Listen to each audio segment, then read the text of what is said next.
नमस्कार। त्रैमासिक पेपर 2026 के लिए 12th मैथ का ये पार्ट नंबर 2 है, जिसमें हम शॉर्ट टाइप के क्वेश्चन सॉल्व करेंगे। पार्ट 1 में हमने ऑब्जेक्टिव पोर्शन कंप्लीट किया था। पार्ट 2 में हम करेंगे शॉर्ट टाइप के क्वेश्चन, जो दो दो नंबर वाले क्वेश्चन आपसे पूछे जाएंगे। उसके बाद पार्ट नंबर 3 में हम 3 और 4 नंबर वाले क्वेश्चन आपको करवाएंगे।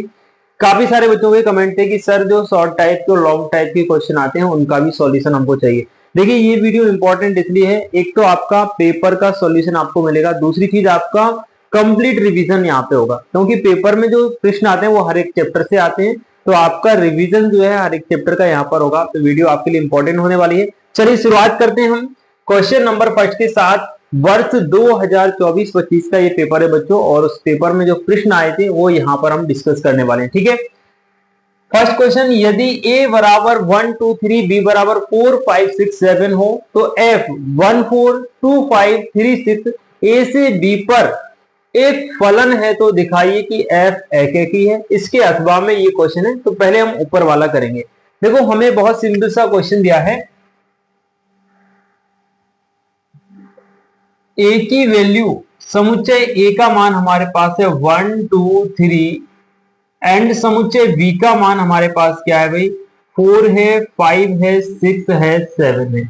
हमसे ये पूछ रहा है कि a से b पे जो फलन परिभाषित है वो एकेकी है, ये हमें प्रूव करना है। तो देखो, फलन क्या दिया है, ये आपका फलन है भाई।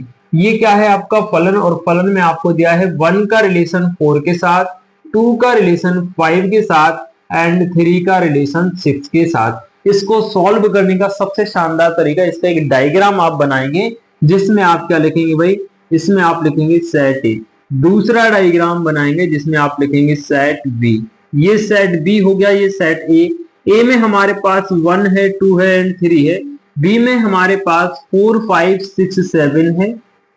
अब आप रिलेशन को देखिए, रिलेशन यानी फलन का हमारे पास जो समुच्चय है उसमें 1 का रिलेशन 4 से है, 2 का 5 से है, 3 का 6 से है। तो 1 का कनेक्शन आप किसके साथ कर दोगे, 4 के साथ। 2 का कनेक्शन किसके साथ करोगे, 5 के साथ। 3 का कनेक्शन किसके साथ करोगे, 6 के साथ। ये हमारा समुच्चय ए से बी में परिभाषित एक फलन हो गया। अब एकेकी फलन की क्या डेफिनेशन होती है भाई, कि प्रांत के प्रत्येक अवयव का सह प्रांत में केवल एक प्रतिबिंब विद्यमान होना चाहिए। तो ये हमारा प्रांत होता है, ये सह प्रांत होता है। तो एक का प्रतिबिंब 4 हो गया, 2 का प्रतिबिंब 5 हो गया, 3 का प्रतिबिंब क्या हो गया, 6। तो ये हमारा एकेकी फलन होगा। ठीक है भाई, डायग्राम से क्लियर। दूसरा, इसकी थ्योरी आप क्या लिखेंगे, आप लिखेंगे चूंकि प्रांत के प्रत्येक अवयव का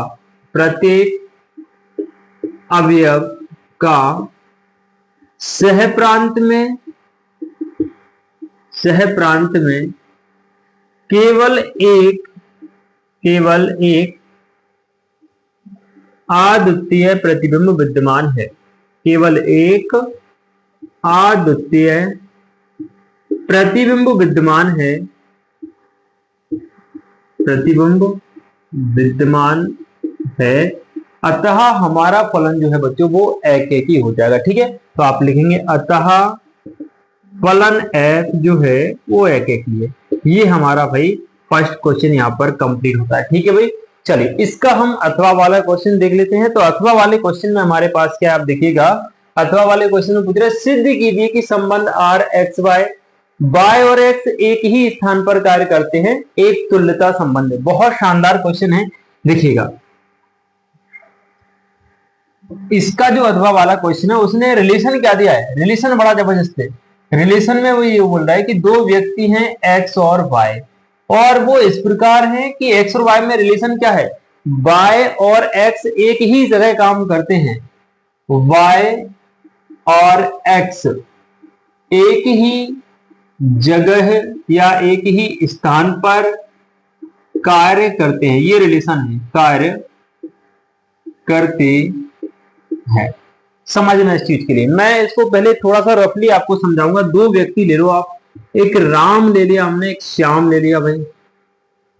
इन दोनों के बीच क्या रिलेशन है, ये दोनों एक ही जॉब करते हैं या एक ही स्थान पर काम करते हैं। मान लीजिए ये व्यक्ति भोपाल में काम कर रहा है, तो ये व्यक्ति भी कहां काम कर रहा है, भोपाल में। ये इनके बीच कनेक्शन है। ठीक है भाई।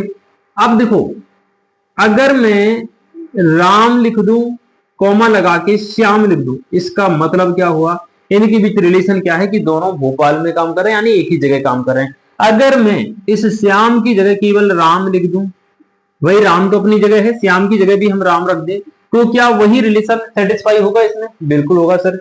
राम कहाँ काम करता है? भोपाल। और ये वाला राम भी कहाँ काम करता है? भोपाल। माने कोई भी व्यक्ति स्वयं के प्लेस पर ही क्या करेगा? कार्य करेगा, यानी स्वतुल्य बन रहा है भाई। ठीक है, तो इसमें आप क्या लिखेंगे? स्वतुल्य के लिए पहले हम स्वतुल्य की कंडीशन लिखेंगे। स्वतुल्य, आप स्वतुल्य की कंडीशन में लिखेंगे A comma A belongs to R for all A belongs to capital A. इसका मतलब ए का रिलेशन ए से संबंध आर में दिया जाना चाहिए, साथ ही जो भी ए हम रखेंगे, यहाँ पे जो भी नाम रखेंगे वो दिए गए समुच्चय से होने चाहिए। ठीक, अब आप लिखेंगे कि x comma Y x comma X belongs to R. इसमें आप लिखेंगे कि x स्वयं के स्थान पर काम करता है। x जो है वो स्वयं के स्थान पर कार्य करता है। भाई कोई भी व्यक्ति होगा वो उसी के स्थान पे तो कार्य करेगा ना, तो x कोमा एक्स जो है वो r को फॉलो कर रहा है। फॉलो कर रहा है मतलब वो स्वतुल्य है। सममित की क्या कहानी होती है? सममित देखिएगा भाई, यहाँ पे आप लिखेंगे अतः r जो है वो स्वतुल्य है भाई। ठीक है, r कैसा हो गया बेटा? स्वतुल्य। अब आप देखेंगे सममित, तो पहले तो आप सममित की कंडीशन लिखिएगा। सममित की कंडीशन में हम ये लिखते हैं कि यदि ए का रिलेशन बी से है, ए का रिलेशन किससे है? बी से, और ये संबंध आर में दिया गया है, तो हम ये भी चेक करेंगे कि बी का रिलेशन ए से है या नहीं, और अगर ऐसा है तो हमारा जो फलन है वो संबंध सम्मित हो जाएगा संबंध, और ए और बी की जगह जो भी हम रखेंगे वो दिए गए समुच्चय से होने चाहिए। ठीक है भाई। अभी मैंने दो व्यक्ति लिए, राम और श्याम। राम और श्याम अगर हमने लिख दिया तो इसका मतलब है कि राम भोपाल में काम करता है, साथ ही श्याम भी भोपाल में काम करता है। इसको हम पलट दें, राम की जगह श्याम को बिठा दें, श्याम की जगह राम को बिठा दें। श्याम को हम राम करेंगे ना, तो इसका मतलब भी क्या हुआ कि भाई श्याम भोपाल में काम करता है, साथ ही राम कहाँ काम करता है? भोपाल में। तो अंकों को पलटने से कोई फर्क नहीं पड़ रहा भाई, है ना। तो हम क्या लिखेंगे इसमें कि x comma Y belongs to R. x comma Y belongs to R क्यों? क्योंकि आप लिखेंगे x तथा y एक ही स्थान पर कार्य करते हैं, एक ही स्थान पर कार्य करते हैं। ठीक है भाई।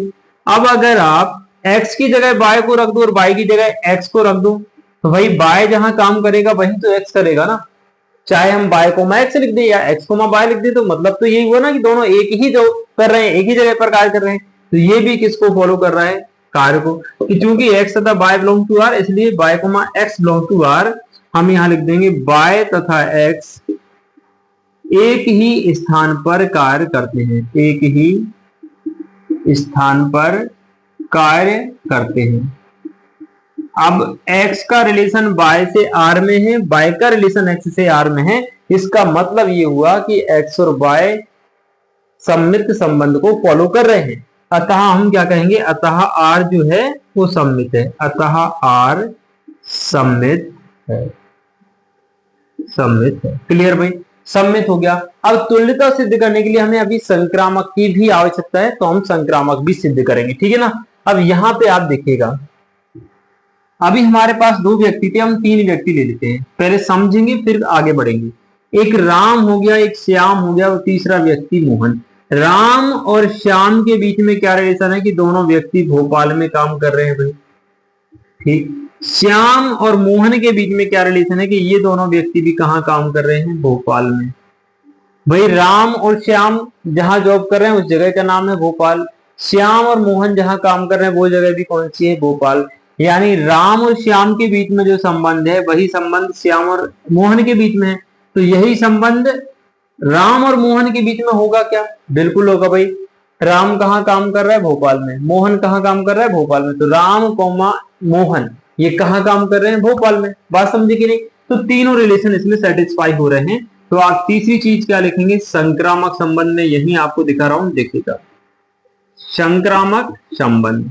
इसकी जो कंडीशन होती है वो आप लिख देंगे संक्रामक संबंध की, कि यदि ए का रिलेशन बी से आर में है तथा बी का रिलेशन ए से आर में है तो चेक किया जाएगा कि ए का रिलेशन बी का रिलेशन सी से आर में है तो ए का रिलेशन सी से ये भी आर में होना चाहिए फॉर ऑल ए बी और सी दिए गए समुच्चय में से रखे जाने चाहिए। इस बात का भी ध्यान रखना है। ठीक है भाई, तो हम क्या लिखेंगे कि x, y, तीन व्यक्ति ले लिए, एक x, एक y और एक z।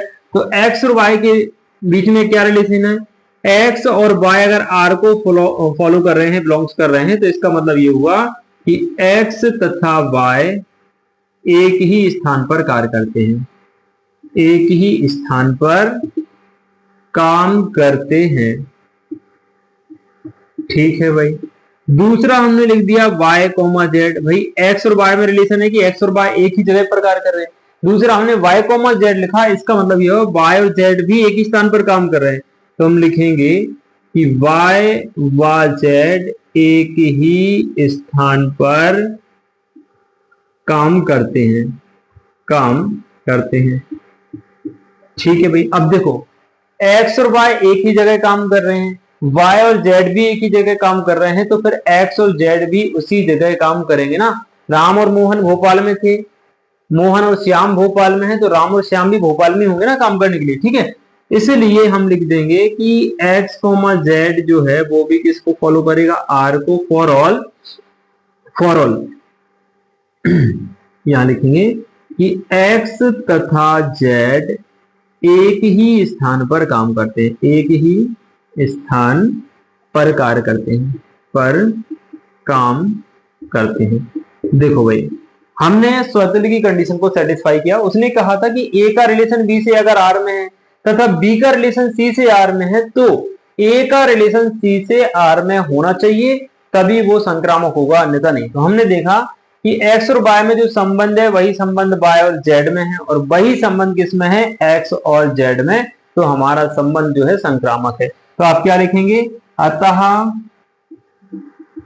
r संक्रामक है, r संक्रामक है। अब देखिए हमारा जो संबंध है वो स्वतुल्य भी हो गया भाई, सम्मित भी हो गया और संक्रामक भी हो गया। तो लास्ट वाली आप लाइन क्या लिखोगे, मैं यहां लिख देता हूं भाई, इधर आ जाओ, देखो इधर आ जाओ। यहां आप लिखिए चूंकि R स्वतुल्य, सम्मित, संक्रामक है, संक्रामक है, अतः R जो है एक तुल्यता संबंध है। R क्या हो जाएगा बेटा, तुल्यता संबंध है। क्लियर, ये आपका फर्स्ट क्वेश्चन यहां पर कंप्लीट होता है, जिसमें अथवा वाला क्वेश्चन भी हमने कंप्लीट किया। अब हम इसका सेकंड क्वेश्चन देखते हैं भाई। शॉर्ट टाइप का सेकंड क्वेश्चन हमारे सामने है, सरल कीजिए cos theta minus sin theta cos theta plus sin theta cos theta minus cos theta sin theta. इसके अथवा में जो क्वेश्चन आया है वो x का मान ज्ञात करने के लिए है। दोनों क्वेश्चन आव्यूह से पूछे गए हैं। 7 नंबर का क्वेश्चन रहेगा पेपर में। आज का हमारा रहेगा सेकंड क्वेश्चन। ठीक है, अब पहले हम ऊपर वाला क्वेश्चन देखेंगे। तो हमारे पास क्या है, देखिए बेटा, हमारे पास जो है cos थीटा है और आव्यूह में हमारे पास है cos theta sin theta, minus का sin थीटा एंड यहां पर आपके पास है cos थीटा, प्लस यहां रखिए sin theta minus cos theta and cos theta sin theta. इसको सरल करना है भाई, सिंप्लीफाई करना है। तो देखिए cos का अंदर मल्टीप्लाई होगा, उसके बाद यहाँ sin का अंदर मल्टीप्लाई होगा, दोनों को ऐड कर देंगे क्योंकि बीच में क्या लग रहा है, प्लस लग रहा है। तो देखो भाई cos का cos में मल्टीप्लाई करोगे तो क्या बन जाएगा, cos square theta, cos theta sin theta करोगे तो ये हो जाएगा cos theta into sin theta. cos का माइनस sin थीटा में करोगे तो ये बन जाएगा माइनस का sin theta into cos theta. cos का cos में करोगे भाई तो ये बन जाएगा cos स्क्वायर थीटा।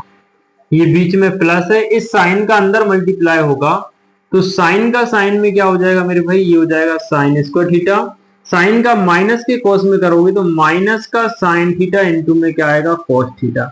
ये बात समझे, साइन का कोस में करेंगे तो ये हो जाएगा बेटा sine theta into cos theta, और साइन का साइन में करोगे तो ये हो जाएगा साइन स्क्वायर थीटा।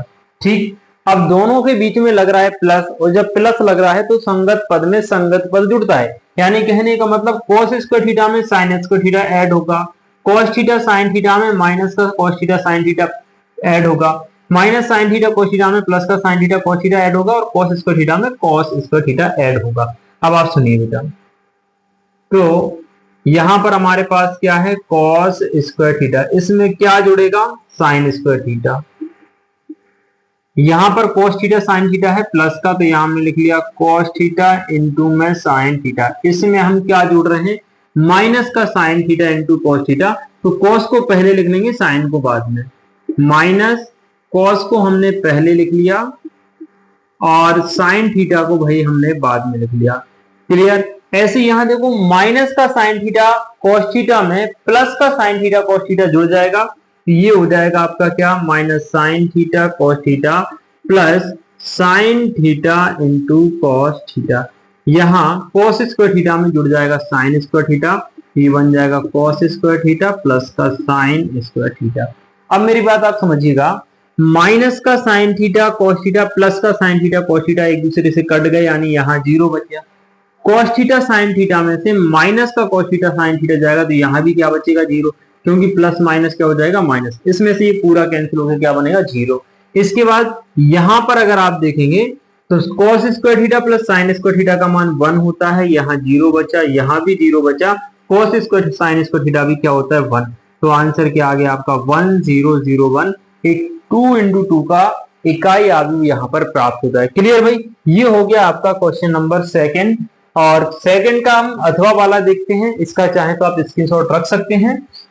देखिए अथवा वाला क्वेश्चन क्या पूछ रहा है आपसे, y का मान ज्ञात कीजिए, सॉरी x का मान ज्ञात कीजिए यदि y बराबर 3214, 2x प्लस y बराबर 10 माइनस 32 है, तो यहाँ पे आप क्या करेंगे, दिया क्या है हमारे पास 2x प्लस y का मान हमारे पास है 10 एंड माइनस का 32, ठीक, ये हमने रख लिया।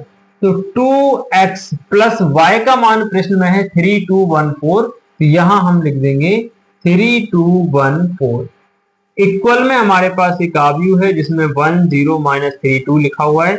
हमें चूंकि x का मान चाहिए तो 2x हमने यहीं छोड़ा, बराबर लगाया, यहाँ पर हमारे पास है 10 माइनस 32, और ये जो y वाला आव्यूह था इसको हम बराबर के इस तरफ ले आएंगे तो ये नेगेटिव हो जाएगा, तो माइनस कर देंगे भाई, माइनस करने के बाद आप देखेंगे तो 3214 हो जाएगा। अब माइनस करने का नियम आप जानते हैं क्या होता है, तो 2x बराबर हो जाएगा बेटा 1 में से 3 को घटाएंगे तो कितना आएगा माइनस का 2, 0 माइनस 2 करोगे तो ये भी कितना आएगा माइनस 2, माइनस 3 माइनस 1 करोगे माइनस 4 आएगा, 2 माइनस 4 करोगे तो माइनस का 2 आएगा, 2 माइनस 4 करोगे क्या आएगा माइनस का 2।